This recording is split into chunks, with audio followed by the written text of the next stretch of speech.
especialista en revisoría fiscal de la Universidad Militar Nueva Granada, máster en Dirección y Gestión de los Sistemas de Seguridad Social de la OISS, en conjunto de la Universidad Alcalá y estudios complementarios de Derecho Laboral y Seguridad Social.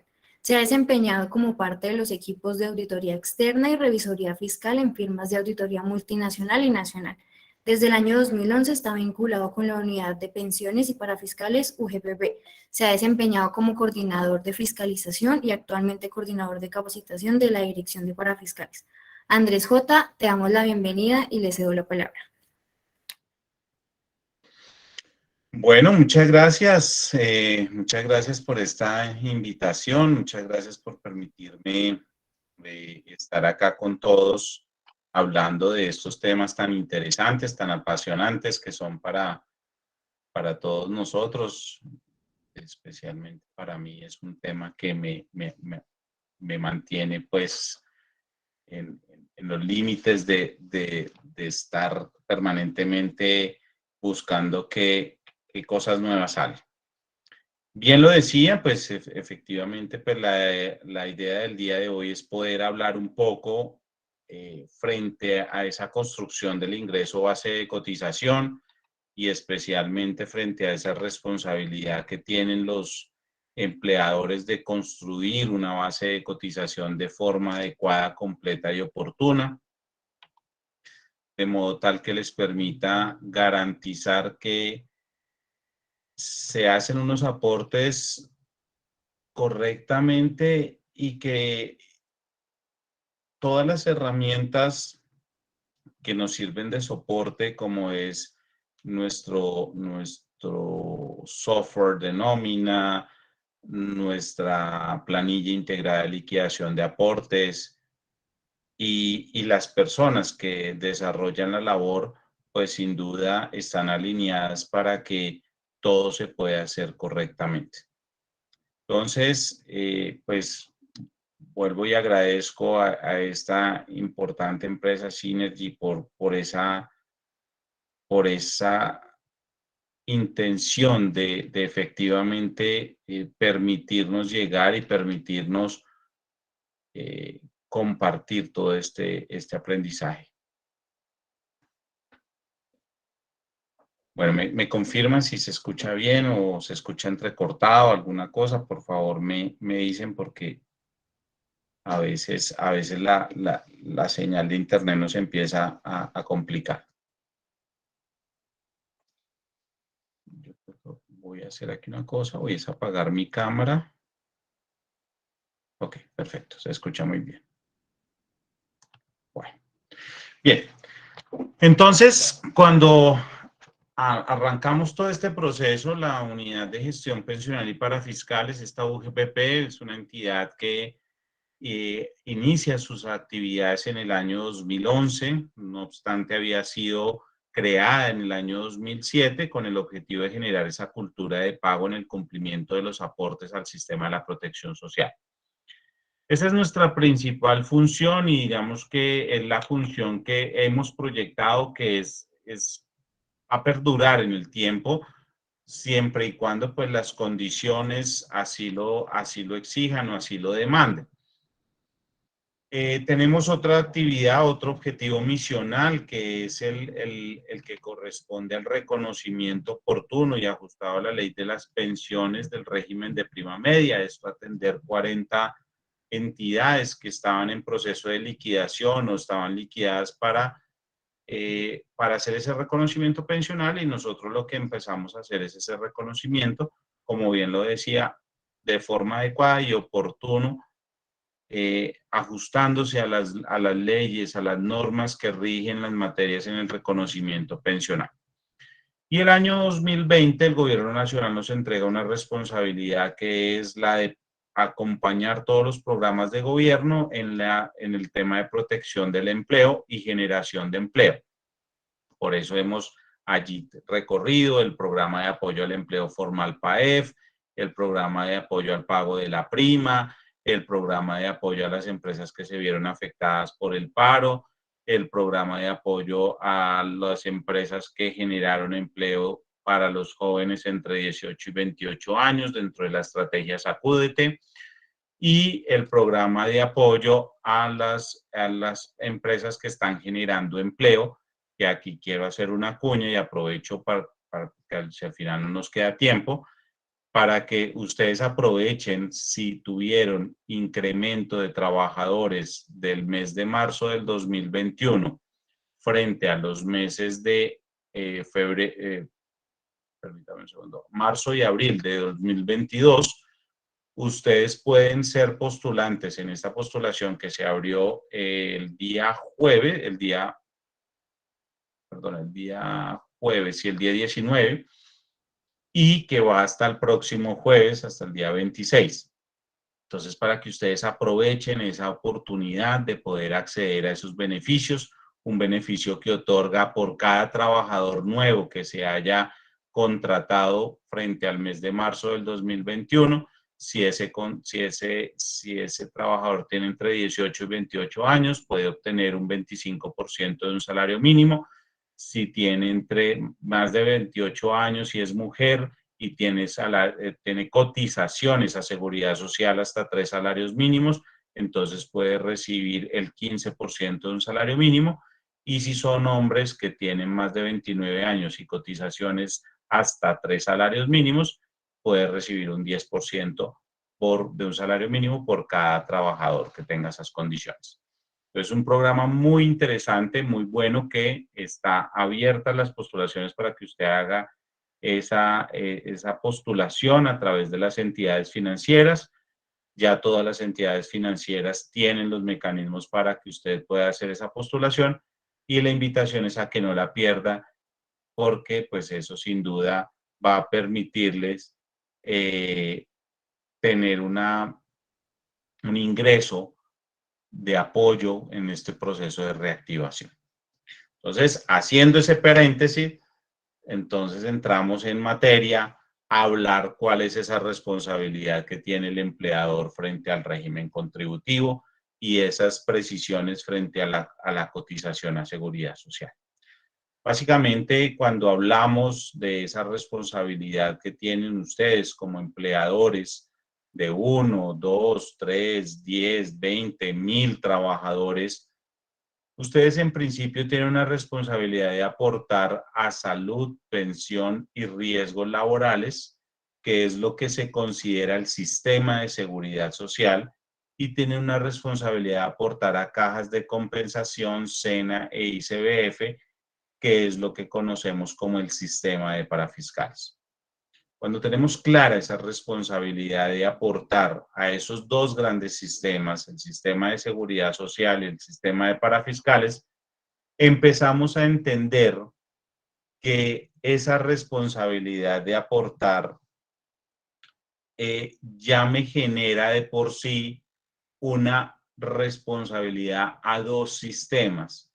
Y en ese sentido es potencialmente probable que yo tenga que construir dos bases de cotización distintas, una para seguridad social y una para parafiscales. Bien, entonces es importante que nosotros tengamos claro esto porque si muchas veces pensamos, como es lo que sucedía históricamente, muy seguramente todos los que están acá no les pasa eso, pero yo siempre digo, si a mí me hubieran soltado una nómina hace 15 años antes de que yo entrara a la UGPP, que llevo 11 años acá, pues yo muy seguramente hubiese cometido grandes errores y uno de ellos hubiese sido pensar que solamente existía un ingreso base de cotización. Y es altamente probable que yo tenga que construir dos bases de cotización diferentes. Ahora bien, no quiere decir hoy en día que yo tenga que aportar a todos los subsistemas como empleador, ¿cierto? ¿Por qué? Porque hay normas que me han previsto que yo me pueda exonerar de hacer aportes a salud en la parte correspondiente al empleador, que yo me pueda exonerar de hacer aportes al SENA, al ICBF. Y eso pues al final del día genera reducciones en esos costos de nómina, si así lo queremos llamar, y que es lo que muchas veces nos incita a a no aportar correctamente al sistema de la protección social. Bien, entonces es importante tener esa claridad, es una claridad que la podemos ver tanto para empleadores que son contribuyentes de renta en el régimen ordinario, hay beneficiarios de esta exoneración en el régimen especial de tributación o las cooperativas, digamos, estas entidades que son sin ánimo de lucro. También lo vamos a ver en algunas otras entidades, en el régimen simple de tributación también lo vamos a ver. Entonces, es un beneficio que al final del día lo que hace es generarme la invitación a que sea formal y que cotice correctamente al sistema de la protección social. Cuando yo voy a construir esos ingresos base de cotización, yo tengo que tener claro que un ingreso base de cotización o esa denominación que adopta un valor al final del día no es más sino el resultado de hacer una combinación de variables que permiten construir el valor de referencia que me permitirá aplicar unas tarifas para hacer unos aportes a seguridad social. ¿Y cuáles son esas variables que tengo que tener en cuenta para efectos de la construcción del ingreso base de cotización? Entonces, vamos a tener que son los pagos salariales, los pagos no salariales y las novedades. Y dentro de esas novedades, hay una novedad específica que tiene una especial relevancia porque se podría decir que se convierte en otro pilar o en otro de esos componentes que deberíamos tener en cuenta para efectos de construir el ingreso base de cotización y son los valores pagados por vacaciones. ¿Qué valores pago yo por vacaciones o qué tipos de valores pago yo por vacaciones? Pago vacaciones cuando el trabajador disfruta, pago vacaciones cuando se las compenso en dinero durante la relación laboral, pago vacaciones cuando liquido el contrato o genero una terminación del contrato y tengo la obligación de pagar esas vacaciones que están pendientes. Entonces, esos 3 o 4 pilares, si así los queremos ver, son los que sustentan la construcción del ingreso base de cotización. Ahora bien, es importante saber cuál es la óptica que tiene la UGPP dentro de esos 4 pilares y cómo juegan, cómo empiezan a interactuar esos pilares para efectos de construir correctamente esa base de cotización. Por una parte tenemos los pagos salariales. Entonces, cuando hablamos de pagos salariales, pues tenemos claro que pago salarial, un pago es salario, cuando ese pago retribuye la prestación directa del servicio del trabajador, ¿cierto? Nos dice la norma que es todo lo que recibe el trabajador en dinero o en especie como contraprestación directa del servicio. Miren algo tan importante que nos está diciendo acá, dinero o especie. Muchas veces pensamos que solamente lo que le doy en dinero al trabajador es lo que hace parte de la base de cotización. Entonces, ahí empieza un gran problema, porque a veces damos pagos a los trabajadores, ¿cierto? Pero esos pagos que damos a los trabajadores, como son en especie, como son con cosas, como son con ¿cómo lo podríamos decir? Eh,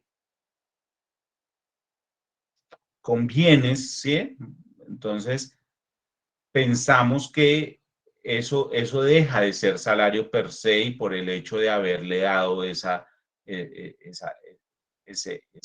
cosa material, ¿cierto? Entonces ahí es a donde se nos vuelve, pensamos que son los salariales cuando damos bonos Sodexo, cuando damos premios que le damos a los trabajadores, cuando les damos alimentación, cuando les damos habitación, cuando les damos ciertas condiciones materiales que al final del día pensamos que eso por tener esa connotación deja de ser salario. ¿Y qué es lo que tenemos que pensar?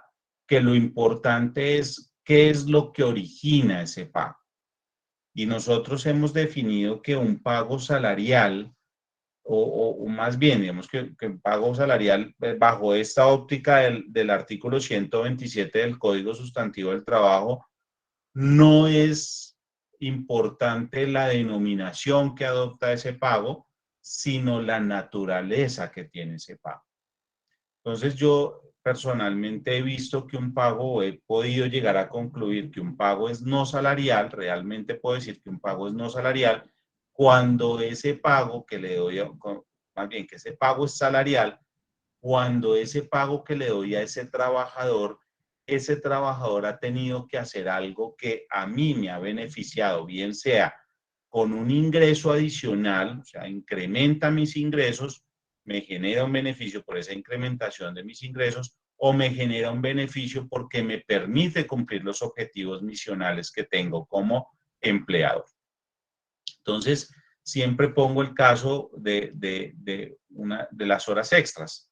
Si usted a un trabajador, por ejemplo, le dice, necesito que se quede un tiempo adicional, ¿cierto? Y necesito que tengamos ese pedido y, por ejemplo, hablemos de la persona de bodega o de alistamiento del producto y le digo yo, necesito que usted tenga ese pedido listo para mañana a las 6 de la mañana porque es que mañana vienen a esa hora y lo recogen y se lo llevan y la persona dice, oiga, pero son las 4 de la tarde, yo no alcanzo a tenerlo, o sea, salgo a las 6 de la tarde o a las 5 a las 6 de la tarde y yo no alcanzo a tenerlo en ese tiempo. Usted le dice, no, tranquilo, quédese un tiempo adicional que yo le reconozco ese tiempo adicional.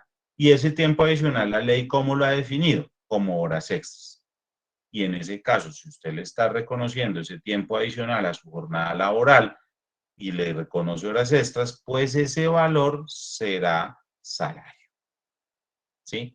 Lo mismo pasa cuando usted le dice a un trabajador, oiga, mire, usted tiene un salario básico, pero yo necesito que usted promueva los productos de la compañía, ¿cierto? Y si usted promueve esos productos de la compañía, de esos ingresos que yo perciba por esas ventas que usted hizo, ¿cierto? Yo le voy a dar un pedacito de esa utilidad, de esa ganancia que yo voy a obtener. Y a eso es a lo que le llamamos comisiones. Entonces, si vemos esa naturaleza de esos pagos, ese hecho que genera esos pagos, retribuye, genera un incremento de la empresa, genera un cumplimiento del objetivo misional que tiene la empresa, pues al final del día lo que yo estoy haciendo es dando un valor en contraprestación directa del servicio de ese trabajador. Y eso, pues llámelo como lo llame, pues será salario. Esto es importante que lo tengamos presente, es donde se nos generan muchas discusiones al interior con la UGPP, se generan muchas discusiones porque a veces cometemos esos errores de tratar de desnaturalizar lo que per se es salario. Tenemos otro componente que son los pagos no salariales. ¿Cuáles son esos pagos no salariales que evalúa la UGPP? ¿Y por qué es importante tener claro esto de los pagos no salariales? Resulta que para las empresas del sector privado, digamos que así, las relaciones privadas, lo que se rigen por las normas del Código Sustantivo del Trabajo y sus normas complementarias, hay un artículo muy interesante que es el artículo 30 de la Ley 1393 de 2010.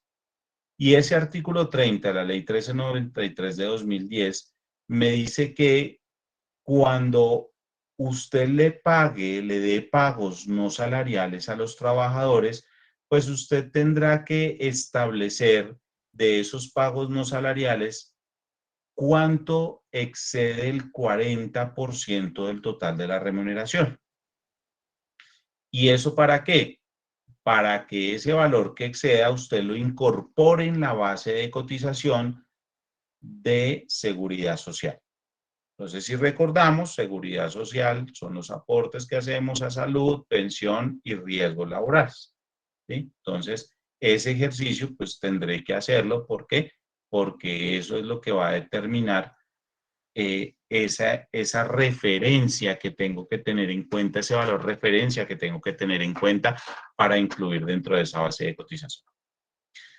Entonces, en ese sentido, pues uno lo que tendría que evaluar es qué pagos no salariales debo tener en cuenta, ¿cierto? Y qué pagos no salariales, si hablemoslo así, a puertas de la evaluación que hace la unidad de gestión pensional y parafiscales, esta unidad tiene en cuenta. Entonces, aquí podríamos listar lo que por definición se entiende como pago no salarial.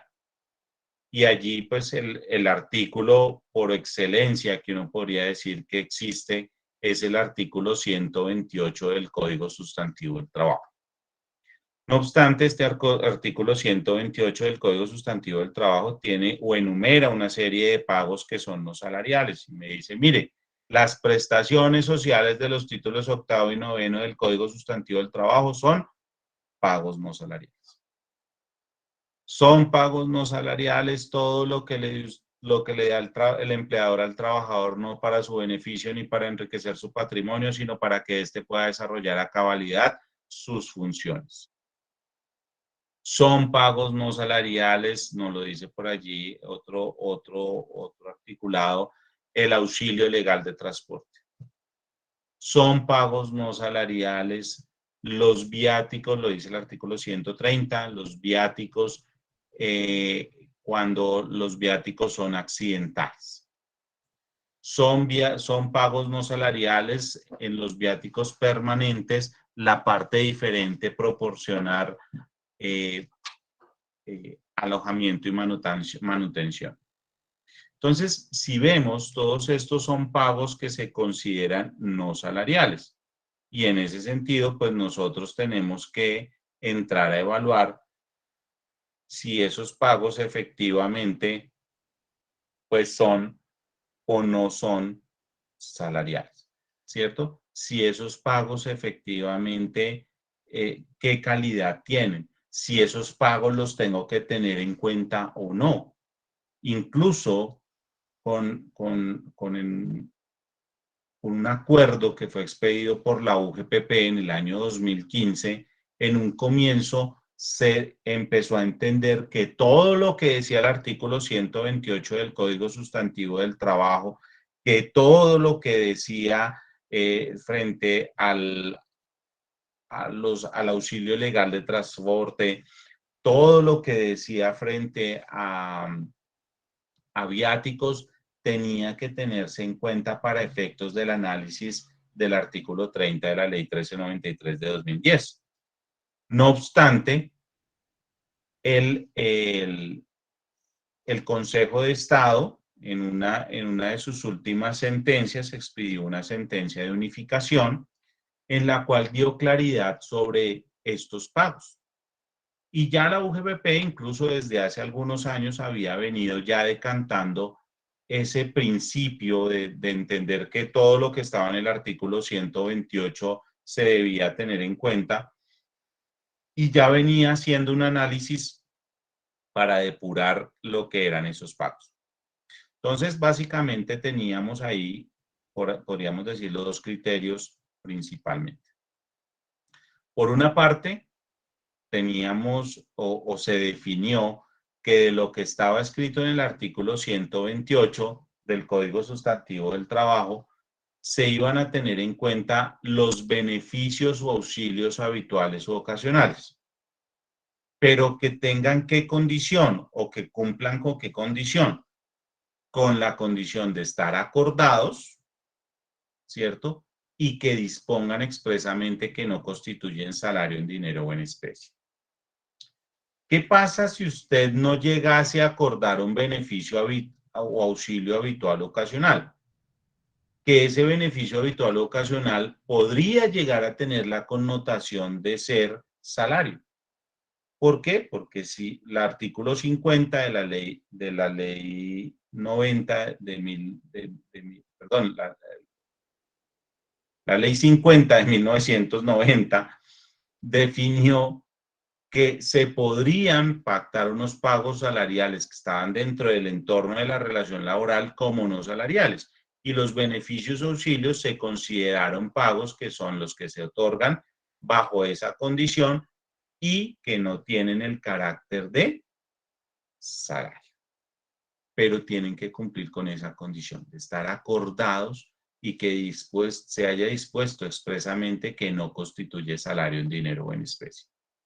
Entonces, ahorita yo les decía, por ejemplo, yo le puedo dar a usted alimentación, le puedo dar habitación, pero la misma tengo que decir claramente que es un pago que no constituye salario en dinero o en especie.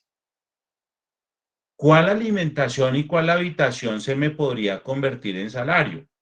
Por ejemplo, en el caso de los viáticos permanentes.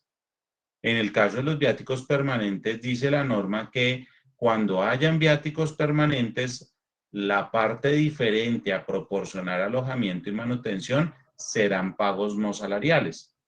Es decir, que la parte correspondiente a alojamiento y manutención serán salario. Entonces, esto es importante tenerlo en cuenta. ¿Por qué? Porque muchas veces pensamos que como el artículo 130 dice que son pagos, que los viáticos permanentes como alojamiento y manutención son salario, pero por otra parte hay una norma tributaria que dice que los pagos, si son en cabeza del empleador, no son ingreso para el trabajador, tendemos a confundir en que entonces esos ya no son salariales. Pero la norma tributaria me dice que los pagos que están en cabeza del empleador y no en cabeza del trabajador no son ingreso, pero para efectos tributarios. Pero para seguridad social no hizo ninguna referencia. Entonces, en ese sentido, tendré que evaluar, tendré que explorar y tendré que definir si esos pagos afectan esa variable. ¿Qué pagos diríamos que dentro del artículo 128 no se tendrían en cuenta para absolutamente nada? Entonces, las prestaciones sociales. Entonces, decimos cuáles son esas prestaciones sociales, las primas, las cesantías, los intereses de cesantía, las dotaciones legales. Todos esos son pagos que no son salariales y adicionalmente no se deben tener en cuenta para efectos del análisis del artículo 30 de la Ley 1393 de 2010. También me dice que son pagos no salariales y que no debería tener en cuenta para estos efectos lo que le da el empleador al trabajador para que éste pueda desarrollar a cabalidad sus funciones. Y aquí nos hacen una pregunta muy interesante de recursos humanos, Briller, y dice, si yo pago todos los meses un mismo valor de auxilio de movilidad y adicional se le paga al empleado parqueadero y gasolina, ¿puedo tener dentro del 40% de los no salariales? Ahí tendríamos que evaluar. ¿Por qué? Porque a la luz de lo que les acabo de decir, que el artículo 128 contempla que hay pagos que el empleador le da al trabajador para que éste pueda desarrollar a cabalidad sus funciones, pueden estar este tipo de pagos, pero siempre y cuando se los haya otorgado para que este trabajador pueda realizar a cabalidad sus funciones. Pero si por el contrario, lo que yo hago es que le doy un beneficio a ese trabajador, porque ese trabajador vive lejos y yo le ayudo para la gasolina, o le ayudo con el parqueadero para que traiga todos los días el carro, o le ayudo con un auxilio de movilidad, o incluso ya lo estamos viendo y nos han hecho consultas que qué connotación tendría la ayuda del beneficio, por ejemplo, en Bogotá para el pico y placa, ¿cierto? Para pagar el pico y placa. Entonces, en esos casos, pues el trabajador, o más bien, el empleador constituirá esto no como un pago para que ese trabajador pueda desarrollar a cabalidad sus funciones, sino se convertirá en un beneficio o un auxilio. Y a la luz del artículo 128, entonces yo lo debería acordar y debería disponer expresamente si no constituye salario en dinero o en especie. y en ese caso pues haría parte para efectos de el análisis de lo que exceda el 40% del total de la remuneración. Pero si no, si es un pago que le digo, por ejemplo, a un trabajador que le digo al mensajero, por ejemplo, que le digo, mire, yo le voy a dar a usted para que usted se pueda movilizar y hacer todas las vueltas que necesita hacer acá de la empresa, todas las diligencias, todo lo que usted necesita hacer de acá de la empresa, pues yo le voy a dar un valor para que usted se pueda desplazar, pues eso no es un beneficio ni es un auxilio para el trabajador. Eso simple y llanamente es un pago que yo le doy como empleador a ese trabajador para que éste pueda desarrollar a cabalidad sus funciones. Pero él mismo tiene que cumplir con aquellos requisitos que puedan permitir que se demuestre que ese pago está en cabeza del empleador y no en cabeza del trabajador. Eso es importante que lo tengamos. Yo no sé si con eso respondo el caso de recursos humanos. Briller nos puede decir ahí por el chat. En el caso del auxilio de transporte legal, ¿cierto? Ese también está ya decantado que no se tiene en cuenta para efectos del análisis del artículo 30 de la Ley 1393 de 2010, ¿sí? Y ahí respondo a Diego Andrés, que nos hizo esa pregunta y dice, oiga, en esos casos lo tengo que tener porque está enlistado como un pago no salarial, pero el mismo no hace parte, no se tiene en cuenta y nosotros incluso desde hace muchos años como UGPP lo dejamos de incluir dentro del análisis de la información. En el caso de los viáticos, y una vez atiendo esa inquietud, en el caso de los viáticos es importante tener claro que los viáticos permanentes, miren, cuando hablamos de viáticos, la misma norma me habla de que cuando el empleador le reconozca al trabajador viáticos, debe discriminar los viáticos en los 4 componentes que tienen los viáticos. ¿Cuál es el primer componente? Alojamiento, el segundo, manutención, el tercero, gastos de representación y el cuarto, transporte, gastos de transporte. Entonces, en ese caso, es importante que tengamos claro que debemos detallar esos 4 conceptos.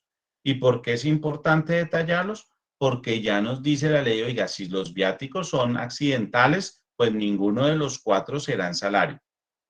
Pero si los viáticos son permanentes, el componente de alojamiento y manutención será salario y el componente de gastos de representación y medios de transporte será no salarial. En ese sentido, pues tiene toda la lógica que yo discrimine los valores para que pueda primero evaluar cómo estoy pagando por cada uno de los tipos de viáticos y segundo, evaluar si los viáticos son permanentes o son accidentales.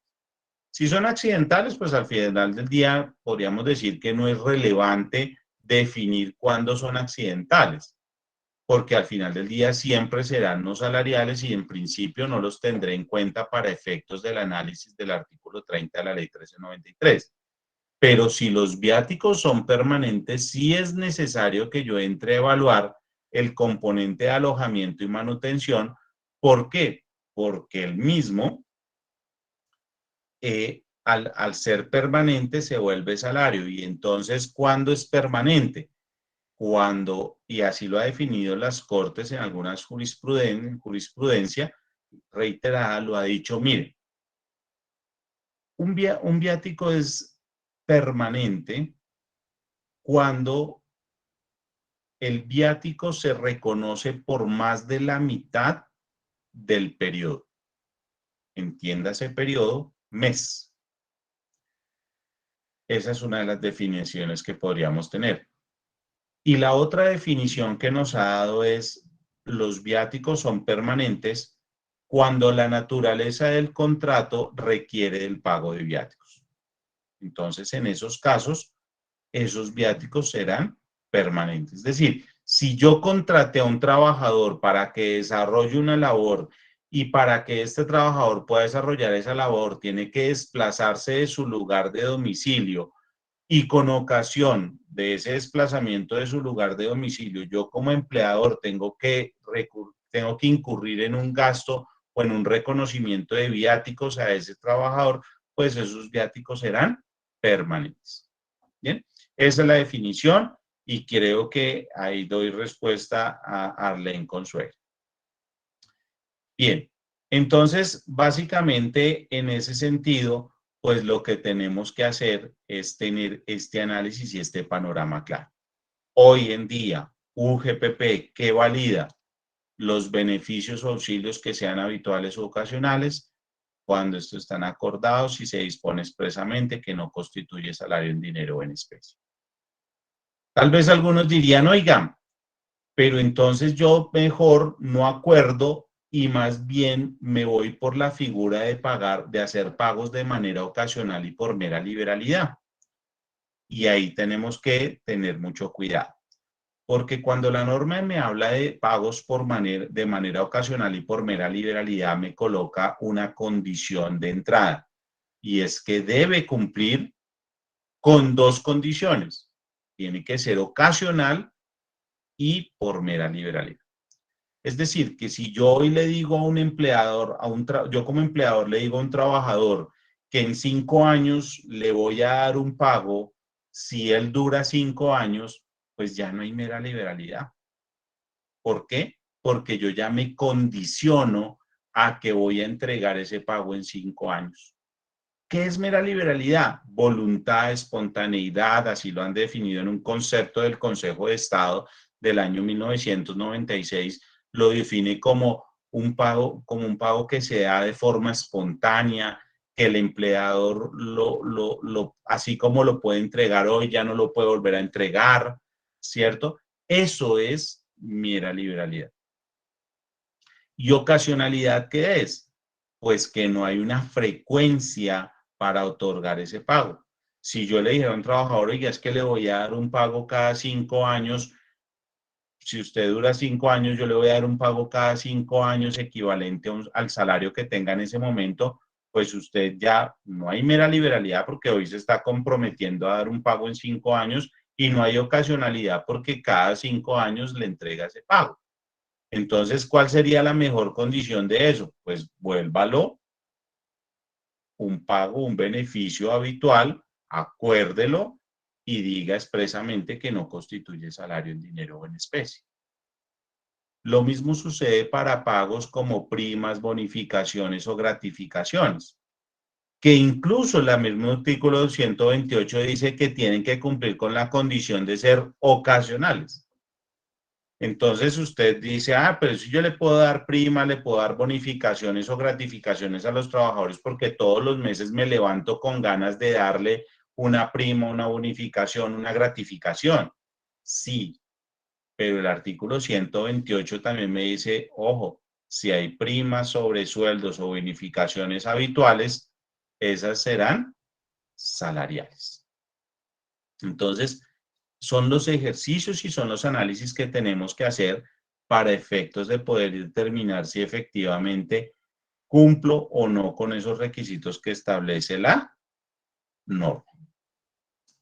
El tercer pilar, ¿qué se entiende por novedades? Y ya ahorita voy a hacer una claridad sobre otros conceptos que me están pidiendo. Entonces, novedades se entiende como todos los reconocimientos hechos al trabajador por ausentismos. ¿Qué quiere decir eso? Que cuando dentro de la relación laboral un trabajador se ausenta, ese ausentismo genera de todas maneras la obligación de que el empleador incurra en la obligación de pagar seguridad social. En algunas de estas novedades incurrirán en las partes proporcionales.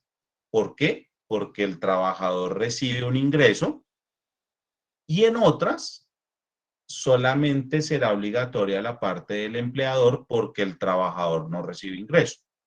Entonces, por ejemplo, incapacidades, licencias remuneradas, vacaciones disfrutadas, en todas estas, pues el trabajador recibe un ingreso no recibe salario. Y aquí hay que tener algo claro, no recibe salario. Recibe un pago en contraprestación o un pago derivado de esa situación que se presenta, ¿cierto? Pero no recibe salario. Y por eso se considera una novedad. Y en el caso de las licencias no remuneradas, pues el trabajador no recibe salario y por ende solo se dará la cotización por parte del empleador. Bien, entonces esto es importante, lo mismo sucede en la suspensión temporal del contrato, que sucede el mismo fenómeno, y es, no hay ausencia de salario, ¿cierto? Pero tengo que reconocer la cotización a seguridad social. Ahora bien, no, y para que lo tengamos claro, no, perdón, la novedad o el valor que se reconoce por la novedad no es igual al valor que, en muchos casos no es igual al valor que reconozco al trabajador por la situación, por la novedad que se presenta. Por ejemplo, en el caso de las incapacidades, ¿quién reconoce la incapacidad? Pues la reconoce o el empleador, si son los primeros 2 días, o la EPS, si es una incapacidad de origen común, o la ARL, si es una incapacidad de origen laboral. Entonces, sea el uno, sea el otro, sea el empleador, sea la EPS o sea la ARL, al final del día, ¿qué es lo que nos dice la norma? Usted debe incorporar a la base de cotización el valor reconocido. ¿Sí? El valor reconocido. En las licencias remuneradas, cuando usted le liquida al trabajador una licencia remunerada, usted le paga al trabajador, le hace una liquidación del lo que le va a pagar al trabajador, lo paga con relación al valor del salario del trabajador, ¿cierto? Si usted tiene un trabajador que gana 3 millones de pesos, pues ¿qué es lo que hace? Usted coge 3 millones de pesos, lo divide entre 30, ¿sí? Y lo multiplica por los días de la licencia remunerada y usted dice, ah, vea, eso es lo que yo le voy a pagar al trabajador. Pero no es lo mismo lo que usted le paga al trabajador que lo que usted cotiza a Seguridad Social. Porque en Seguridad Social el artículo 70 del decreto 806 del 98 me dice, oiga, cuando ese trabajador presente una licencia remunerada, váyase a la base de cotización del mes inmediatamente anterior. Tome esa base de cotización, divídala entre 30 y multiplíquela por los días de la novedad. Y eso puede ya cambiar todo el escenario. En las vacaciones disfrutadas, cuando usted le liquida al trabajador las vacaciones, ¿usted qué hace? Usted toma el valor del salario del trabajador, si es un salario fijo, o usted toma el valor del promedio del último año, si es un salario variable. Y entonces usted empieza a liquidar con base a ese valor. Que ese valor que usted va a liquidar de vacaciones, pues es el que usted le va a pagar al trabajador por ese disfrute de esas vacaciones. Pero para calcular la novedad de los días de ausentismo, usted tendrá que aplicar nuevamente el artículo 70 del decreto 806 del 98, que me dice, váyase a la base de cotización del mes inmediatamente anterior al inicio de la novedad. Y con las licencias no remuneradas, pues lo mismo. Usted llega y usted diría, bueno, yo le di una licencia no remunerada, pues no le voy a dar salario, o lo suspendí al trabajador, pues por ende no le voy a dar salario, ¿cierto? Pero yo voy a cotizar a Seguridad Social. Sobre la base que sería lo más razonable de usted cotizar a Seguridad Social sería sobre el valor del salario, del valor que usted haya pactado como salario, ¿cierto? Pero el artículo 71 del decreto 806 me dice, no, váyase al salario base del mes inmediatamente anterior. Entonces, por definición, se ha entendido que es el salario base de cotización, al igual que el artículo 70, y en ese sentido, pues se toma la misma referencia para cotizar a ese subsistema a esa seguridad social en salud y pensión. Entonces, teniendo estos claros, estas premisas y estos pilares, si así lo queremos llamar, pues cuando yo construyo el ingreso base de cotización, yo tengo en cuenta estas variables. Entonces, para construir el ingreso base de cotización de seguridad social, yo tengo en cuenta todo lo que le doy al trabajador de pagos salariales, todo lo que le doy al trabajador de pagos no salariales que exceden el 40% total de la remuneración y todo lo que resulte del cálculo de las novedades del periodo. Y en parafiscales voy a tener en cuenta el valor de todo lo que le dé pagos salariales y todo lo que le haya pagado por vacaciones. Entonces, ahí es donde decíamos ese cuarto pilar que podríamos decir que se deriva de una novedad, pero que se denomina el valor pagado por vacaciones, que es el valor que usted le liquidó para pagarle al trabajador cuando las va a disfrutar, que es el valor que usted le liquidó cuando se las compensa en dinero durante la relación laboral o cuando hay liquidación de contrato, el valor que usted le paga por la liquidación de contrato. Bien.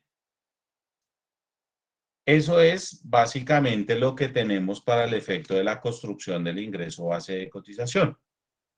Hay dos conceptos que son muy importantes tenerlos claros y que ahora nos hacían por allí una pregunta y nos decían, oiga, mire, si yo tengo pagos no salariales y tengo que calcular el 40% de lo que exceda esos pagos no salariales, lo que exceda el 40% del total de la remuneración, ¿cómo hago para calcular eso?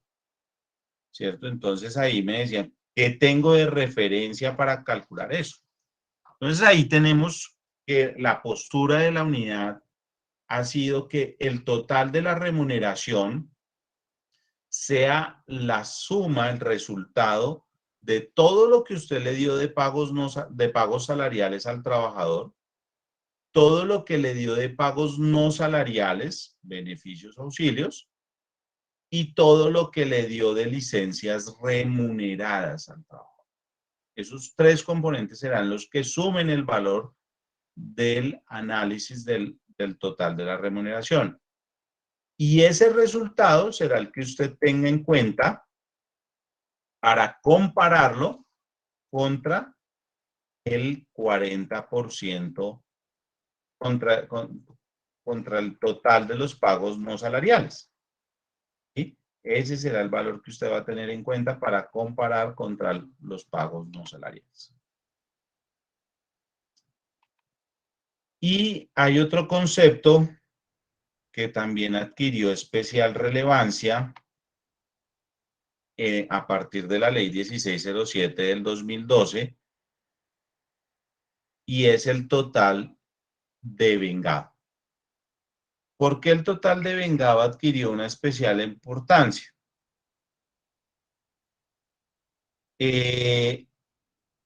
Ese total de vengado se relaciona a la posibilidad de exonerarme de hacer aportes a salud, al SENA y al ICBF, los que yo les hablaba al comienzo de esa posibilidad de exonerarme. Entonces uno dice, ah, bueno, entonces, ¿cuándo nace esa posibilidad de exonerarme? Dice la ley, si usted es una persona jurídica, con tener un solo trabajador y que esos trabajadores devengue menos de 10 salarios mínimos. Si es persona natural, entonces más de 2 trabajadores y que esos trabajadores devenguen menos de 10 salarios mínimos. Esa es la connotación. La gran pregunta siempre era, bueno, ¿y qué es devengado? ¿Qué debo entender por devengado? ¿Es igual devengado a remuneración? ¿Es igual devengado a qué? ¿Al salario? No sé, ¿sí? Entonces, se ha definido que el total devengado es todo lo que reciba el trabajador, bien sea por pagos salariales, pagos no salariales, y aquí tengo en cuenta no solamente los beneficios y los auxilios, sino también lo que doy por mera liberalidad y ocasionalidad, las vacaciones pagadas y la licencia remunerada. Esos 4 criterios son los que vamos a tener en cuenta para efectos de analizar el total de vengado. Y este es un ejercicio que hay que hacer permanentemente, porque cualquier situación, cualquier variable que usted tenga en un periodo, puede que le esté generando esa obligación de pagar esos aportes a SENA y CBF y que usted no los esté identificando. ¿Por qué? Porque usted pues, tiene, por así decirlo, por fuera del radar esa situación o esa connotación que se genera en ese entorno. ¿Vale? Bueno, voy a ir aquí mirando una serie de inquietudes que veo por el chat. Entonces vemos aquí que Marta Alonso nos dice, si la empresa otorga un auxilio de educación a un trabajador durante un semestre por el mismo valor y no supera el 40% del salario y se firmó un otro sí aclarando que es por mera liberalidad y que no forma parte de la carga prestacional, ¿eso puede ser objeto de pago a seguridad social? Bueno, entonces mira, ahí básicamente concurren varias cosas. Una es que efectivamente no haya mera liberalidad, que efectivamente haya mera liberalidad, que no sea un pago habitual, no solamente entendamos habitual para el trabajador, sino para la empresa, ¿cierto? Entonces, si yo digo, no, pero es que todos los trabajadores que cursan el primer semestre, la empresa les da un auxilio de educación para arrancar. Usted ya empieza a decir, espéreme, porque es que aquí ya no hay mera liberalidad. Aquí ya hay una habitualidad, aquí ya hay un beneficio que está extendido para todos los trabajadores cuando empiezan a estudiar la carrera, la especialización, la maestría, lo que sea, les ayudan con un porcentaje a todos los trabajadores para el arranque de sus estudios. Entonces ya uno podría pensar que ese valor no tiene ese carácter de mera liberalidad, ¿sí? Se pierde esa espontaneidad, ¿sí? Que da y esa posibilidad de negar ese beneficio. Porque si todos los trabajadores saben y tiene 100 trabajadores y le ha dado 80 trabajadores, pues adivinen qué piensa del 81 al 100, qué piensa que va a suceder si empiezan a estudiar. Pues que van a recibir ese pago. Entonces, bajo esa connotación es donde uno tiene que tener cuidado de incluso tener en cuenta esto, ¿sí? O sea, analizar eso. Hay que analizar muy bien esto, hay que analizar muy bien esos pagos, ¿sí? Yo no digo que no lo pueda hacer, no digo que sí lo puede hacer, pero hay que evaluar en todo el entorno la generalidad de que ese pago efectivamente sea por mera liberalidad, ¿sí? Si es por mera liberalidad, ya lo dijimos, no lo tenemos en cuenta para efectos del artículo 40, pero tendría que evaluar para efectos del total de vengado si de pronto ese pago genera que se haya un exceso en ese periodo de devengado de ese trabajador y se pierda más bien la posibilidad de exonerarse de hacer aportes en salud, SENA o ICBF. ¿Cómo se define el límite del 40% del salario integral? ¿Tomo el 100% o el 70% para determinar cuál fue el valor que se excedió? Básicamente ahí pues hay una gran discusión, hay diferentes posturas al respecto, no hay una postura definida, nosotros hemos tomado una postura conservadora donde tomamos el total del pago realizado al trabajador como un total de remuneración, ¿cierto? En ese sentido no hacemos esa descomposición de lo que es salario prestacional y no prestacional, que es algo difícil de determinar. ¿Por qué? Porque si yo tengo un trabajador que gana 13 millones de pesos hoy al 2022, pues a mí me queda muy fácil decir que 10 millones son los pagos salariales y el 30%, pues 3 millones son el factor prestacional. Pero si usted se gana 14 millones de pesos, yo ya no podría sacar la misma ecuación. ¿Por qué? Porque es que puede ser que para usted el 40% sea factor prestacional, ¿cierto? ¿Y por qué puede ser esa posibilidad? Porque así lo contempló la norma. La norma dijo, mire, los salarios integrales serán mínimo de 10 salarios mínimos, más como mínimo el 30% de factor prestacional. ¿Sí? Entonces, ahí uno tiene que tener mucho cuidado porque al final del día, pues la norma, al haberse escrito de esa manera, pues nosotros tenemos que atender la norma y no nos podríamos meter en esa discusión. Entonces, en ese sentido, lo que hacemos es tomar el 100% como un valor, ¿sí?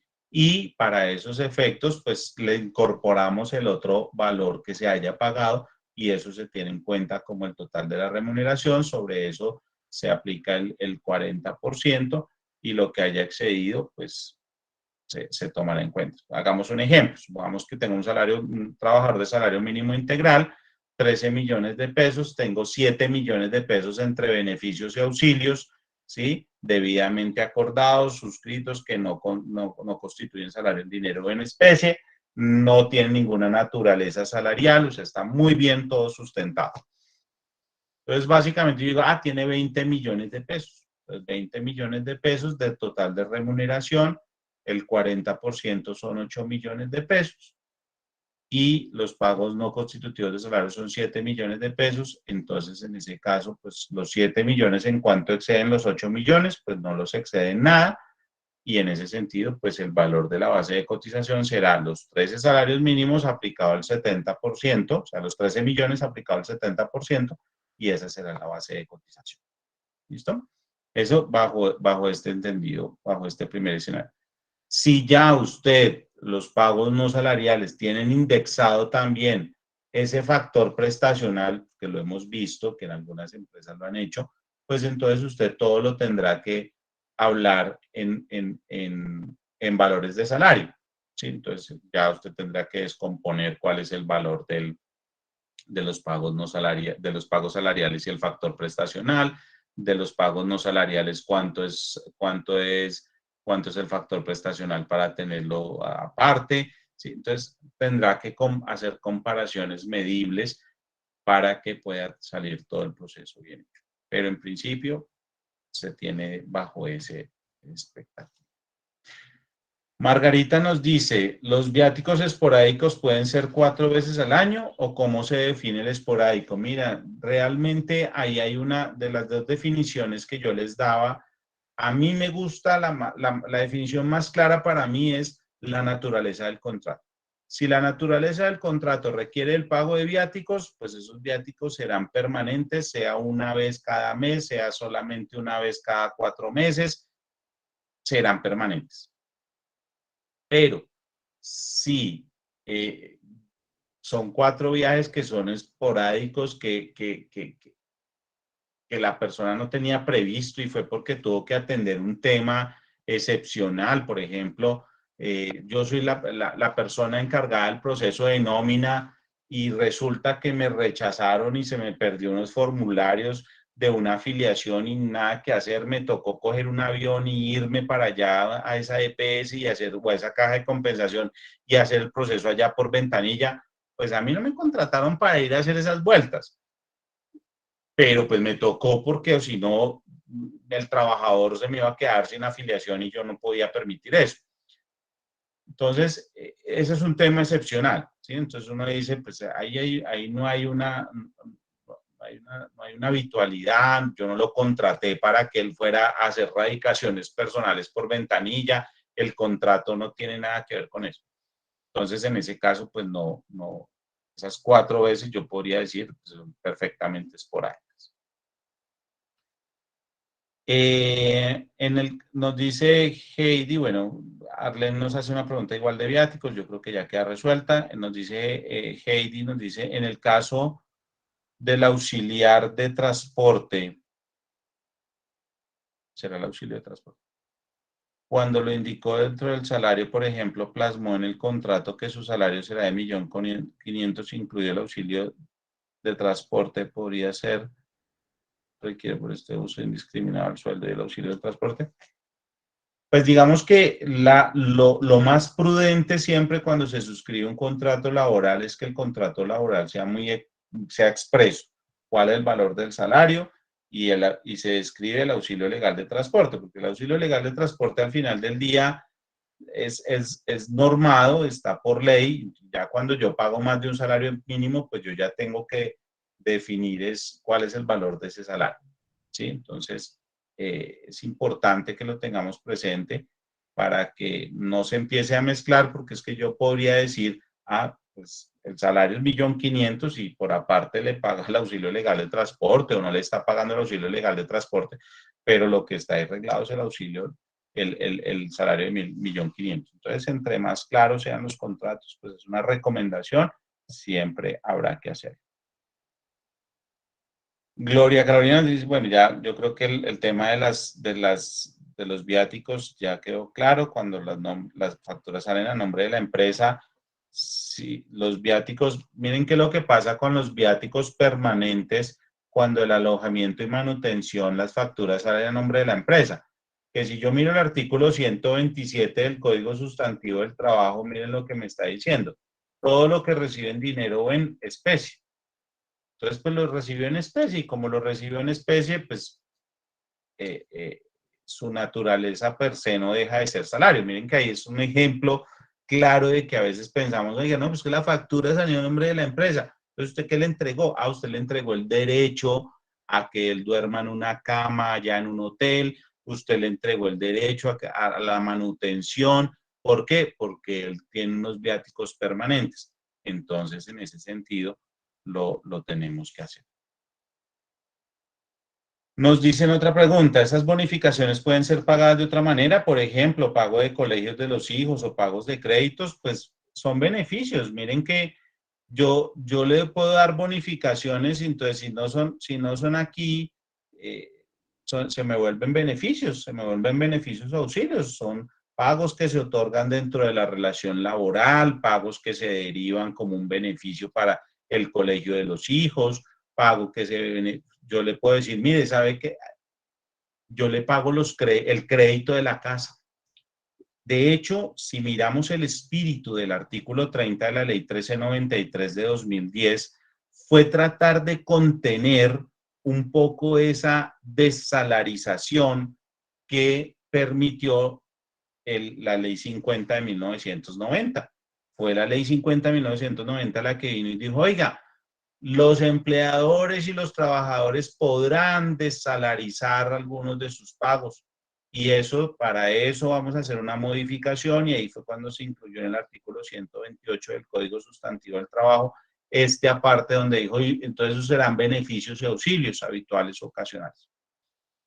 Entonces, en ese sentido, si yo lo que hago es cambiar una cosa y volverla otra, entonces dejan ser, o sea, listo, deja de ser salario, pero lo convertí fue en un beneficio, entonces yo le estoy dando beneficios, le estoy dando auxilios a los trabajadores y como el colegio de los hijos, como la cuota del carro, como la cuota de la casa, como la acción del club, como el yate privado, como la medicina prepagada, como todos esos pagos que yo le doy, que son beneficios o que son auxilios, que pueden ser habituales o pueden ser ocasionales, pueden ser perfectamente, son los salarios, cuando estén acordados y dispuestos expresamente, que no constituyen salario, pero adicionalmente tienen la connotación de hacer parte de la base del 40%, del análisis de lo que sea el 40%.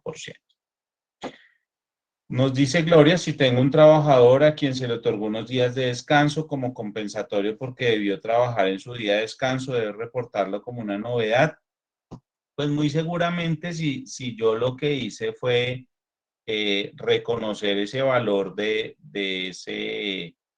ese día de trabajo que lo hizo en su día de descanso y adicionalmente quise darle un día de descanso a ese trabajador, pues yo lo tendría que reportar como una licencia remunerada, ¿cierto? Entonces yo lo debería reportar como una licencia remunerada o en ese sentido.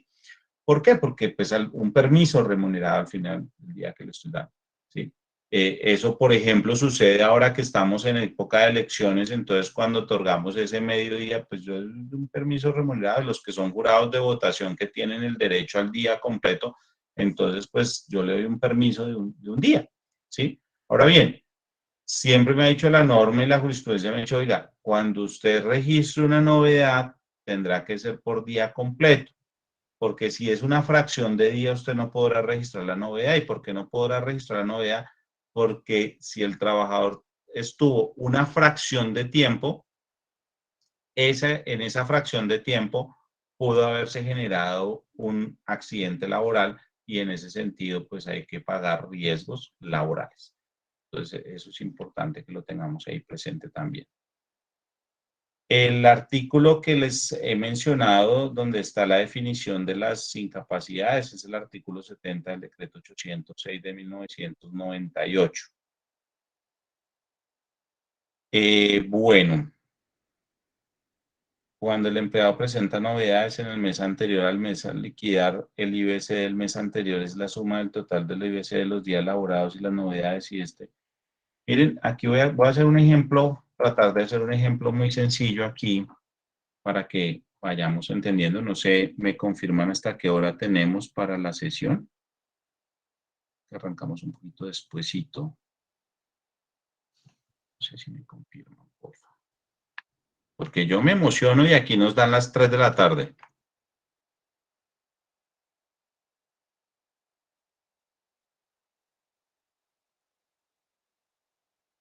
Listo, hasta que resolvamos todas las dudas. Bueno, voy a tratar de aquí hacer un ejemplo muy sencillo para que entendamos un poco esa dinámica de las novedades. Vamos a suponer que tengo un trabajador que gana 3 millones de pesos. Y ese trabajador,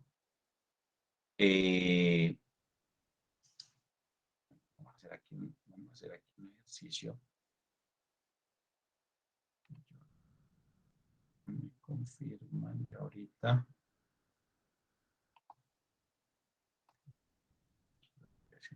Ejercicio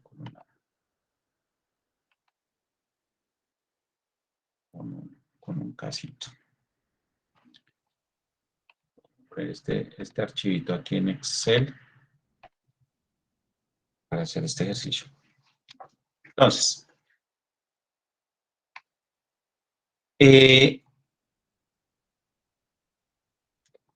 vamos a suponer que tengo un trabajador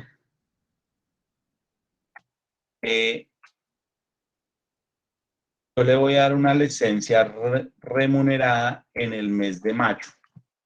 ¿Sí? Le voy a dar una licencia remunerada en el mes de mayo. Pero entonces tengo información de lo que ha pasado en su nómina en el mes de marzo, en el mes de abril y en el mes de mayo. ¿Listo? Entonces, en el mes de marzo, este señor tuvo un salario de 30 días, ¿cierto? Tuvo unas horas extras de 300,000 pesos. Entonces, a la luz de nuestra presentación, de la que veíamos ahorita,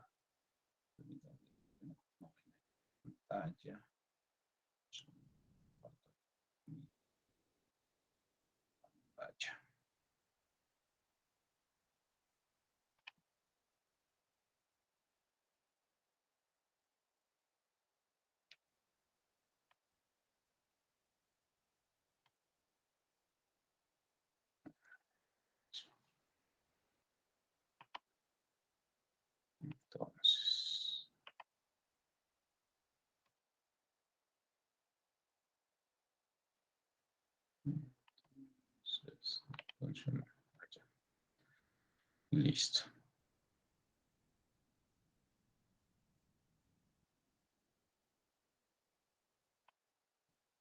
Bueno, entonces, a la luz de esto que veíamos acá, yo decía, oiga, cuando yo voy a construir un ingreso base de cotización, yo tengo que tener en cuenta todo lo que sean pagos salariales, ¿cierto? Todo lo que sean pagos no salariales que excedan el 40%, el cálculo de las novedades del periodo. Esto para seguridad social y en parafiscales, todos los pagos salariales y todo lo que haya pagado por vacaciones. Entonces, si yo me voy aquí a este ejercicio, entonces yo tengo aquí que para marzo, el IBC de marzo de seguridad social y de parafiscales, ¿sí? Que es el mismo, es la suma de todos los pagos salariales. Aquí tengo que el trabajador trabajó 30 días, 3 millones de pesos y tu horas extras de 300.000 pesos. Entonces, IBC de 300 pesos. Entonces, para marzo, vamos aquí a incorporarlos.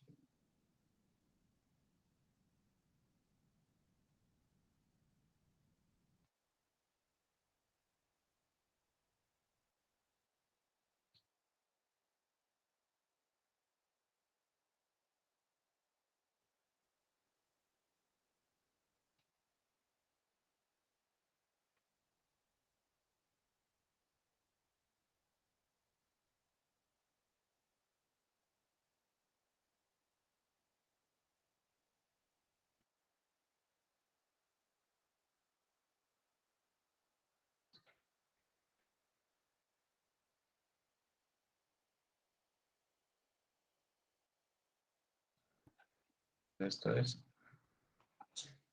Entonces, en marzo decimos que este trabajador tuvo aquí el siguiente comportamiento. Entonces, pagos salariales. ¿Cuáles son los pagos salariales? Pues la suma de los 3 millones porque trabajó 30 días más las horas extras. Pagos no salariales no tuvo y novedades no tuvo, ¿cierto? Entonces, el primer mes es esta información así.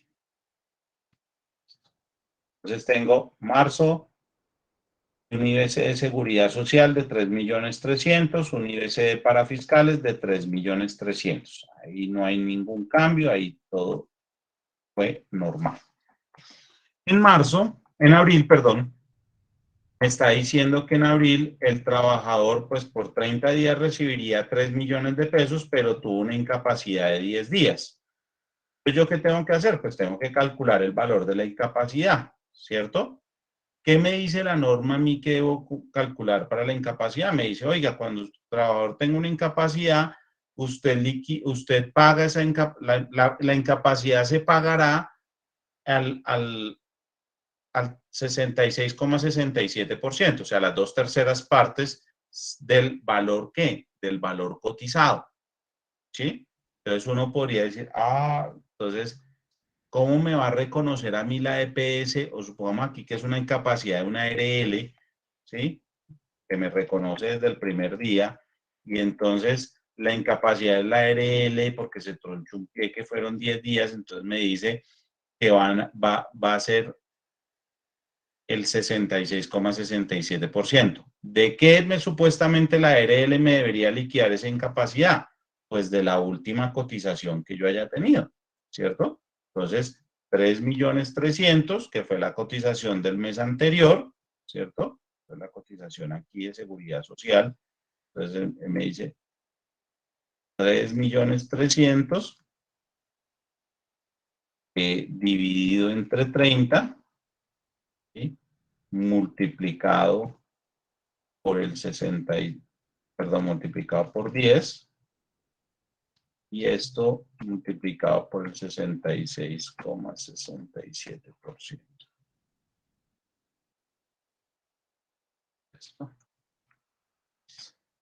Entonces, ¿cuánto me va a reconocer la R? Perdón, esto es de origen común. Entonces, una EPS. EPS y el empleador también. Entonces, 733.370. Listo. Entonces, 733.370. Entonces, eso es lo que me va a reconocer la EPS por la incapacidad. Entonces, ¿cuántos días en abril, cuántos días va a trabajar este señor? Pues va a trabajar 20 días. Entonces, por 20 días yo le voy a reconocer 2 millones de pesos de salario. Y tengo que incorporar el valor de la incapacidad. Entonces, el valor de la incapacidad, que es el que me dice el artículo 70 del decreto 806 del 98, que el valor de las incapacidades que tengo que reconocer, aquí tengo que registrar, es el valor reconocido. ¿Sí? Valor reconocido. Pues yo reconozco ese valor. El IBC para fiscales, ¿cuál es? Pues lo que le pagué de salario, 2 millones de pesos, no más. Entonces miremos que él pasó de un IBC de marzo de 3.300.000, a un IBC de abril en seguridad social de 2.733.000 y en parafiscales de 2 millones de pesos. Ahora nos vamos para el mes de mayo. Y en el mes de mayo él tuvo, trabajó por 20 días, el salario de él serían 3 millones, pero por 20 días trabajó y tuvo una licencia, pidió una licencia remunerada de 10 días. Perdón. Entonces, vuelve y juega. Yo hago el ejercicio, que el ejercicio es tomar el valor del salario, dividirlo entre 30 y multiplicarlo por los 10 días. ¿Listo? Eso es lo que yo voy a hacer para obtener la licencia remunerada. Y esto es lo que yo le voy a pagar al trabajador. Y pague con eso. Entonces, cuando ya yo tengo este valor, entonces yo digo, listo, eso es lo que yo le giro al trabajador. Yo le voy a girar 1 millón de pesos. Pero la norma de seguridad social me dice, oiga, no, pues espérame un segundo. Cuando usted le vaya a cotizar a seguridad social, usted tendrá que hacerlo como hacen la base de cotización del mes inmediatamente anterior al inicio de la novedad.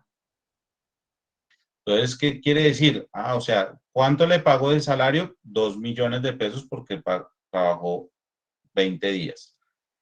Pero tuvo una licencia remunerada.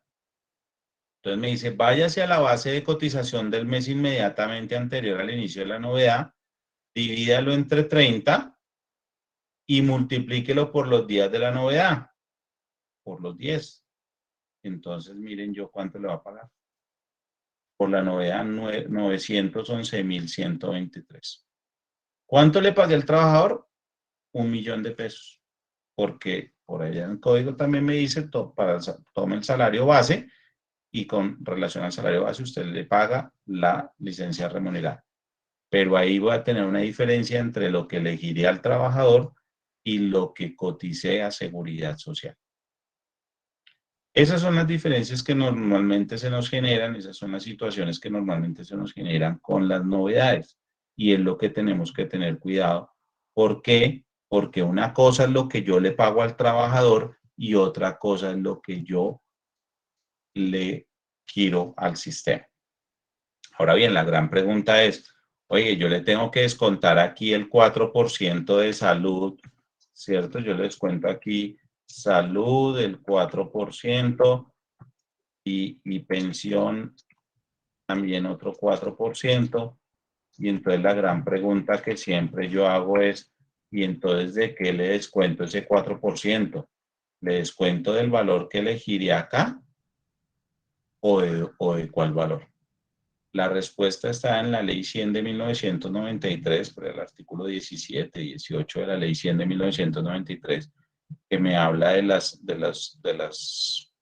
porcentajes de cotización.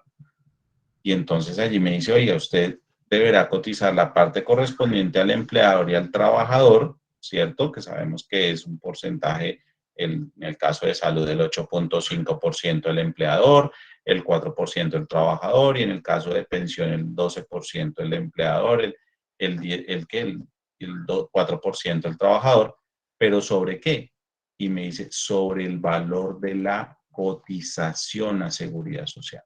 Es decir, que sobre este valor es el que yo tendría que descontar el 8%.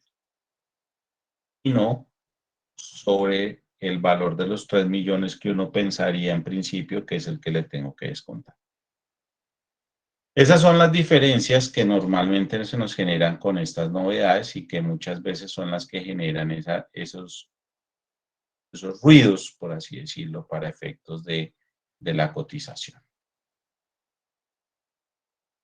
Bueno, creo que aquí ya le resolví la inquietud a Juan David, que nos decía qué pasa cuando tengo incapacidades del mes anterior y el descuento del trabajador del salario ordinario que le había pagado.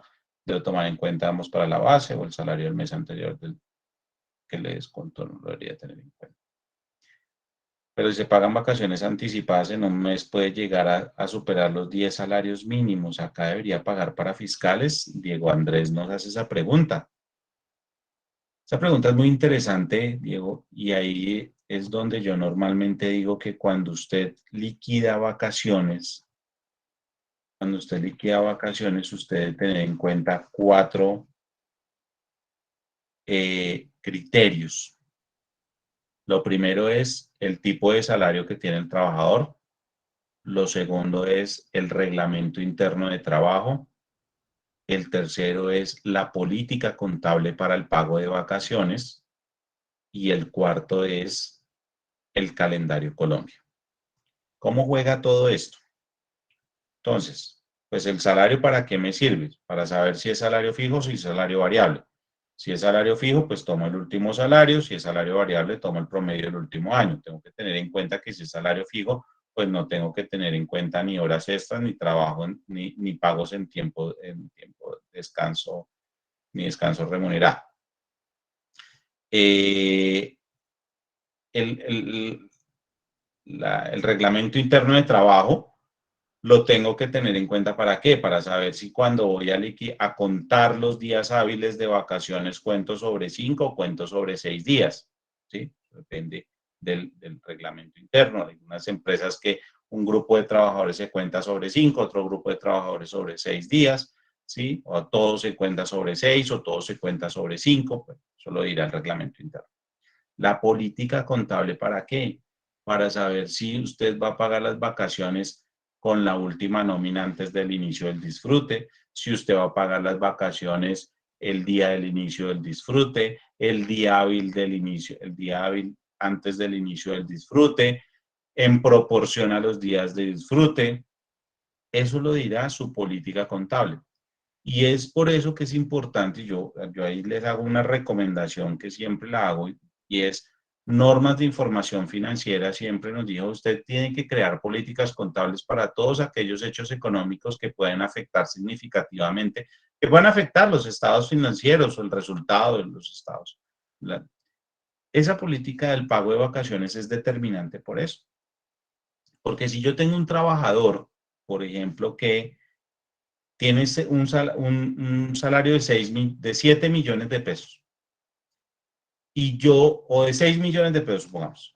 Y supongamos que él va a disfrutar vacaciones en junio, pero mi política contable dice que yo pago las vacaciones con la última nómina antes del inicio del disfrute, y eso es la nómina de mayo. Entonces yo le pago las vacaciones en mayo. Supongamos que en junio, los días que va a disfrutar de vacaciones con todas las manos de puentes que hay en junio, le da 23 días. Entonces, se gana 6 millones de pesos dividido entre 30, multiplicado, aquí vamos, 6 millones de pesos. Entonces, esto dividido en 30 y esto multiplicado por 23 días, entonces 4.600.000, ¿cierto? Pues si yo le pago las vacaciones en mayo, digamos aquí este finiquito.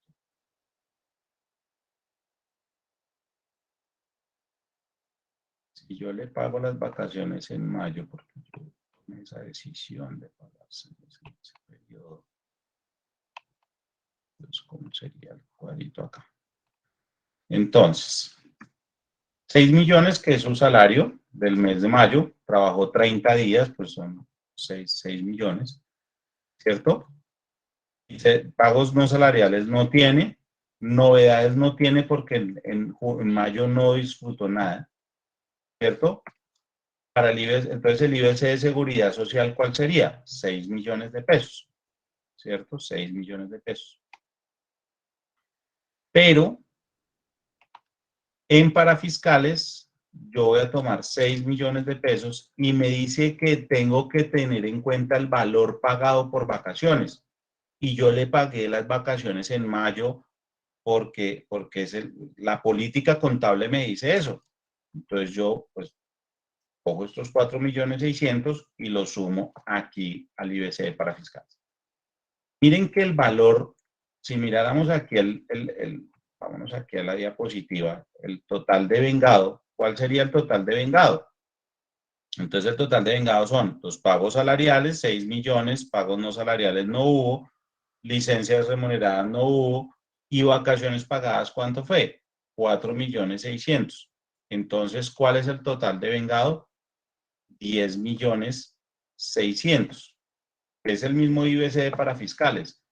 En ese momento, para ese periodo, perdió el beneficio de exonerarse de hacer aportes en salud, SENA y CBF. Entonces tendrá que marcar allá en pila que por ese periodo no se acoge el beneficio y ya en el siguiente pues podrá otra vez muy seguramente volver a acogerse el beneficio. ¿Sí? ¿Por qué? Porque ¿qué va a pasar en el siguiente mes? Pues ahora vámonos aquí para junio. Supongamos que los 23 días los disfrutó en junio. ¿Sí? Entonces, en junio disfrutó 23 días, o sea, ¿cuántos días va a trabajar? O sea, va a trabajar 7 días. Entonces yo digo, 6 millones de pesos dividido entre 30 multiplicado por 7, pues me da 1.400.000. Pagos salariales, total de remuneración 0. Y aquí en el IBC para fiscales, lo mismo. Entonces, 6 millones de pesos. Entre 30 multiplicado por 7. ¿Aquí hay pago de vacaciones? Ya no hay pago de vacaciones. ¿Por qué? Porque es que todas las vacaciones las pagó en el mes anterior. Pero ¿qué sí hay? Hay una novedad. ¿Por qué hay una novedad? Porque hay un ausentismo. ¿Cuál es el ausentismo? Que se fue a disfrutar vacaciones. Ok, listo. ¿Cuántos días se fue a disfrutar vacaciones? 23 días. Ok, 23 días. Entonces, ¿qué tiene que hacer?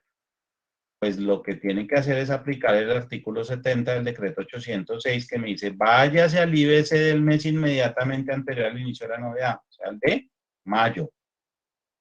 Divida ese IBC entre 30 y multiplíquelo por los días de la novedad, que fueron 23.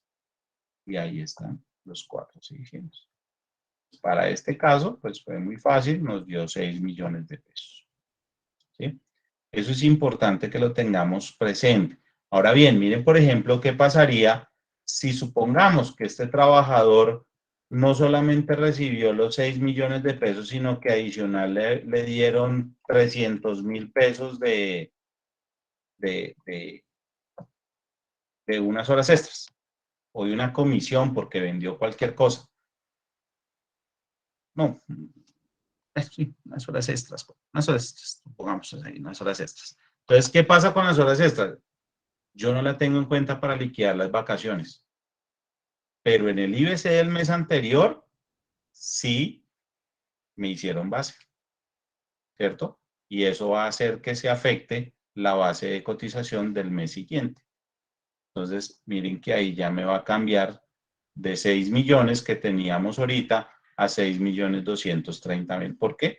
Porque me cambia automáticamente por referencia del IBC del mes inmediatamente anterior al inicio de la novedad. Esos son los ejercicios, por eso creo que ahí se resuelven buena parte de esas inquietudes que normalmente se generan frente a este caso.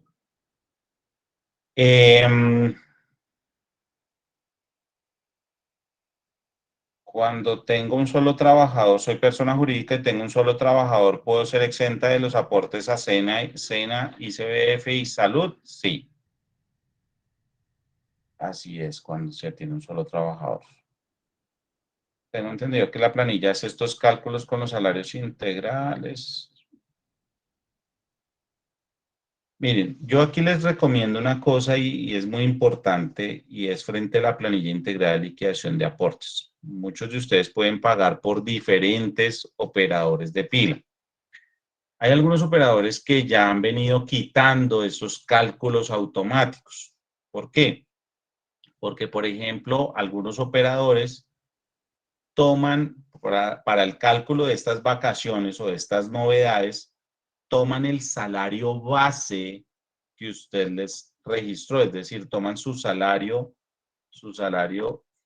base, ¿cierto?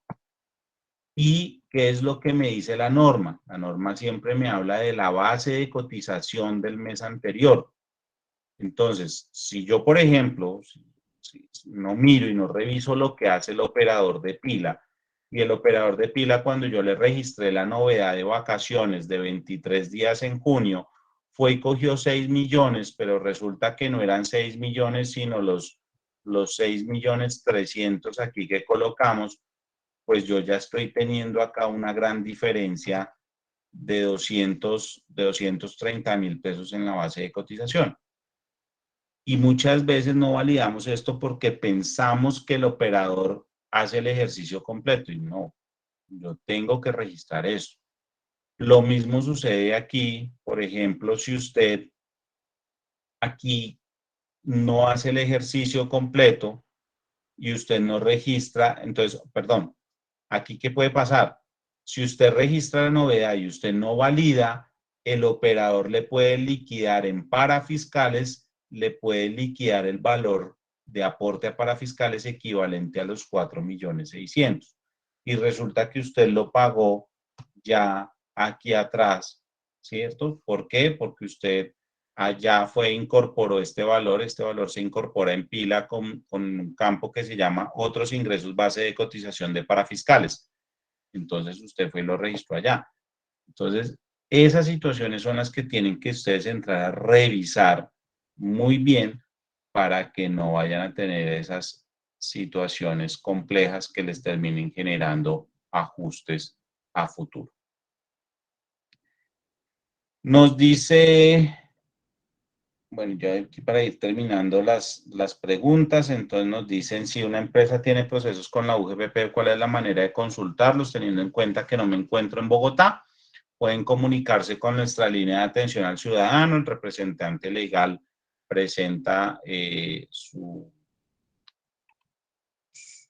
solicitud de consulta, le vamos a preguntar una información básica para efectos de hacer el análisis de si es la persona que corresponda y le vamos a dar esa información si tiene o no procesos con nosotros.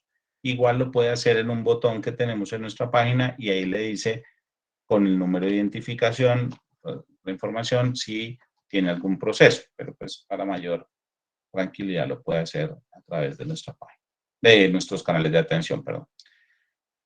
Tengo una duda. No, no es una duda, es una gran duda.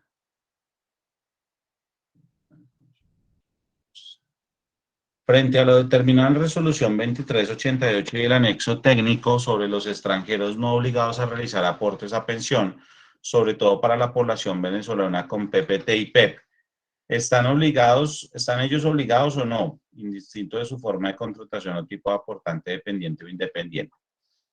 ¿Qué hace que un extranjero, y no hablemos solamente de nuestros hermanos bolivarianos, sino cualquier extranjero esté obligado a cotizar o no a pensión en Colombia? La residencia, que haya adquirido el estatus de residente, por una parte. Y por otra parte, que no pueda demostrar que hace cotizaciones o que está cubierto por un fondo de pensiones de su país de origen. Entonces, en ese sentido, si yo tengo acá un hermano de Venezuela, él ya adquirió el estatus de residente en Colombia. Recordemos que hay dos criterios. Ustedes miran cuál de los dos les es mejor, porque no ha habido una definición de fondo al respecto tampoco, y es un criterio es el que nos dice el estatuto tributario, que es más de 180 días de forma continua y discontinua en el país dentro del último año. Y el otro es el que nos dice el Código Civil, que dice que usted es residente cuando tiene la voluntad de permanecer en Colombia. Entonces, si esa persona migrante venezolana tiene la voluntad de permanecer, de echar raíces en Colombia, pues ya se volvió residente y en ese sentido puede llevar una semana en Colombia y ya tendría yo la obligación de hacerle la cotización a pensión máxime. ¿Por qué? Porque recordemos que después de 50 semanas cotizadas, esta persona adquiere los derechos de cobertura en salud, en pensión de sobrevivencia y pensión de invalidez. Entonces, en ese sentido, usted imagínese una persona que lleva ya 2 años o 3 años que llevan toda esta migración de personas de Venezuela, pues ya una persona con 3 años ya tendría derecho a la cobertura en cualquier situación. Entonces, ante una demanda, pues muy posiblemente usted se vería inmerso en un gran problema, y es que esta persona van a reclamar esos derechos, y usted no puede, pues, hacer, después decir, oiga, no, pero es que él me dijo que como era venezolano, pues yo no le coticé, y él tenía permiso especial de permanencia o permiso de trabajo, es el PPT que le dieron ahora, ¿cierto? Entonces, pues, yo no sabía. Entonces, ahí lo van a condenar muy seguramente usted. Entonces es mejor, si hay esa voluntad de permanencia, si yo no creo que él esté trabajando en Colombia y esté mandando plata para Venezuela a cotizar en su fondo de pensiones, y si lo está haciendo, pues maravilloso, y entonces pues envíe una certificación o eso que tiene la cobertura, y eso ya va a garantizar esa tranquilidad. Vanina Ruiz nos dice, una pregunta: cuando se tiene un salario integral y salió a vacaciones y cogió parte de marzo y abril, ¿el Fondo Solidario lo descuenta con el IBC del mes anterior? Acordémonos que el IBC, el Fondo de Solidaridad Pensional, se liquida en proporción a lo que cotizo yo a Seguridad Social, ¿cierto? Entonces, pues, el valor que yo pagué para fiscales, recuerden que ese valor lo pago, el valor de las vacaciones que le pagué lo abono esa para fiscales. Entonces ahí no me va a afectar esa cotización. Yo puedo perfectamente hacer mi prorrateo en cada periodo y me va a generar ese aporte correspondiente. Gracias, Recursos Humanos Breeder, sí, ARL paga el 100%, ya creo que caí en cuenta ahí ya cuando estaba haciendo el ejercicio. En una incapacidad, ejemplo, por paternidad, que la EPS la reconoce por un valor mayor al calculado y pagado al empleado, y la EPS la reconoce 3 meses después de ese ajuste de mayor valor pagado al trabajador, ¿se reconoce en el mes de pago de la EPS? Pues mira, ahí yo siempre he dicho una cosa, y lo hablan las normas de información financiera, y lo habla la nómina electrónica, ahora que estamos en el boom de la nómina electrónica, y lo habla la planilla integral de liquidación de aportes, y es que los ajustes los tengo que hacer en el periodo que corresponde, ¿cierto? Entonces, si ese hecho, que es una situación desafortunada que tenemos, que las EPS se demoran tiempo para reconocer esas incapacidades, y uno muchas veces dice, oiga, yo pensé, yo le liquidé sobre esto, pero resulta que la EPS me reconoció sobre otra cosa diferente. Entonces, ¿qué tengo que hacer en esos casos que haya pagado de menos? Pues hacer el ajuste retroactivo, pues al periodo en el que corresponda, para que la cotización corresponda al periodo en el que se generó ese hecho económico, si así lo queremos llamar. Si pago incapacidades del mes anterior, las cuales no quedan reportadas en la planilla como novedades, las debo incluir ese valor en la base. Si pago incapacidades del mes anterior, las cuales no quedan reportadas en la planilla como novedades del mes, para eso está la planilla tipo N, ¿no? Entonces, reitero a lo anterior, nómina electrónica contempla que yo puedo hacer notas de ajuste, y me puedo devolver, si estoy en diciembre, me puedo devolver a enero dentro de la misma vigencia fiscal, y puedo hacer mi nota de ajuste, no tengo ningún problema. Y Pila, pues tiene su planilla N, que sería la planilla de corrección, pues para hacerle el ajuste en el periodo que corresponde. Entonces, pues yo creo que ahí se nos zanja esa discusión.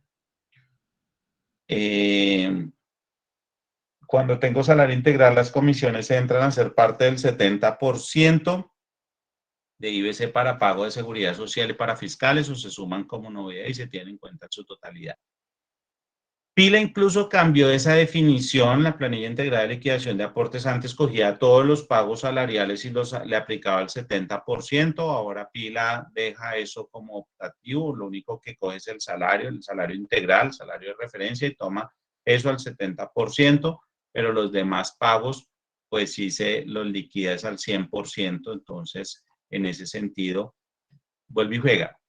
tendría uno que evaluar y tendría que estar plenamente establecido en el contrato que las comisiones adicionales al valor de la comisión tiene indexado el factor prestacional para que aplicara el mismo principio del 70%. Pero salvo que no tenga esa definición, pues esas comisiones se consideran todo salario y van al 100%. Vacaciones en dinero aplican por salud, pensión y ARL o solo para fiscales. Las vacaciones en dinero, como lo veíamos aquí en nuestra presentación, hace parte del IBC de parafiscales.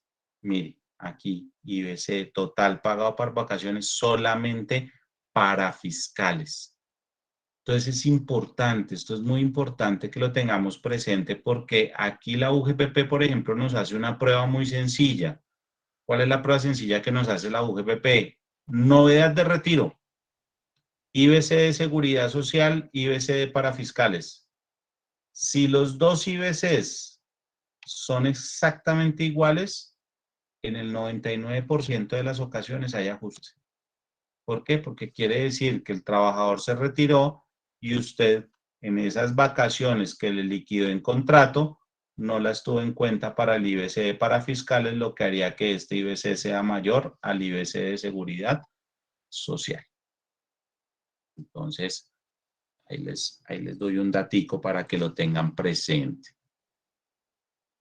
Si una empresa decide realizar incrementos de salario ahora en el mes de mayo, pero con retroactivo desde el mes de marzo o antes, ¿cómo se realizaría la cotización de seguridad social? Todo debe quedar en la planilla del mes de mayo. Pues si usted lo hizo retroactivo afectando para cada mes desde marzo, entonces, o antes, usted lo hizo desde febrero o desde enero, y usted lo hizo aplicando cada periodo y haciendo otra vez todo el proceso de reliquidación de la nómina, y así lo registró en su nómina electrónica, allá haciendo las notas de ajuste en cada periodo, pues así mismo tendrá que estar registrado en la planilla integrada de liquidación de aportes y tendrá que hacer los ajustes en cada uno de los periodos.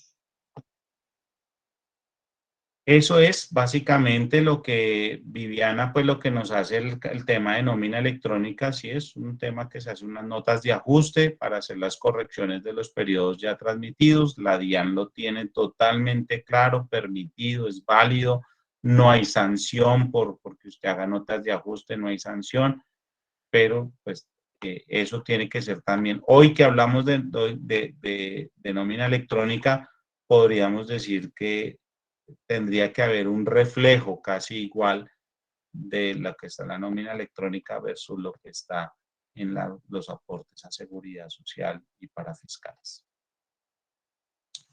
Eso es, no sé, del equipo de Synergy si tenemos alguna otra inquietud o algo más, o si no ya podríamos dar por terminada casi esta hora y media que nos hemos alargado.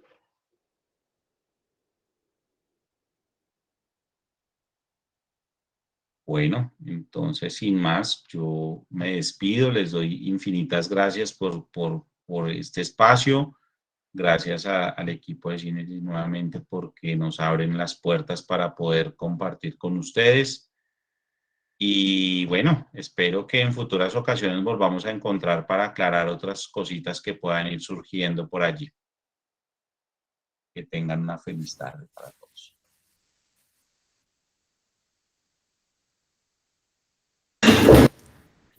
A todos, muchísimas gracias por su participación. Que tengan buen día. Hasta luego. Muchas gracias.